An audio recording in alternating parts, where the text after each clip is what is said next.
3 দফা দাবিতে long March two Jamuna কর্মসূচি পালনকালে পুলিশের লাঠিচার্জ, টিয়ার গ্যাস, সাউন্ড গ্রেনেড ও গরম পানি নিক্ষেপে শিক্ষক, শিক্ষার্থী ও সাংবাদিক সহ অন্তত 50 জন আহত হয়েছেন।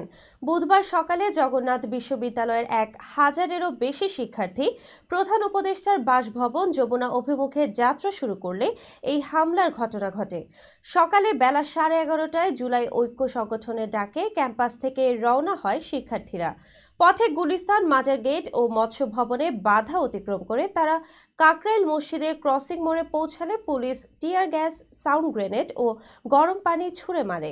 এই হামলায় আহত হয়েছেন বিশ্ববিদ্যালয় শিক্ষক সমিতির সাধারণ সম্পাদক অধ্যাপক ডক্টর মোহাম্মদ রইস উদ্দিন, সাংবাদিক সমিতির সাধারণ সম্পাদক মাহতাব হোসেন লিমন, ঢাকা ট্রিবিউনের প্রতিনিধি সোহান ফরাজি এবং দৈনিক সংবাদের প্রতিনিধি মেহেদী সহ বহু শিক্ষার্থী। আহতদের ঢাকা মেডিকেলে ভর্তি করা হয়েছে। প্রতিবাদে শিক্ষার্থীরা কাকরাইল মোড়ে বসে পড়ে অবস্থান কর্মসূচি শুরু করেছেন। আহত ডক্টর রইস উদ্দিন বলেন, দাবি আদায় ও হামলার বিচার না হওয়া পর্যন্ত আমরা এখানেই থাকব। এ বিষয়ে ডিএমপির রমনা বিভাগের ডিসি মাসুদ আলম বলেন, যমুনার সামনে যাওয়ার সুযোগ নেই।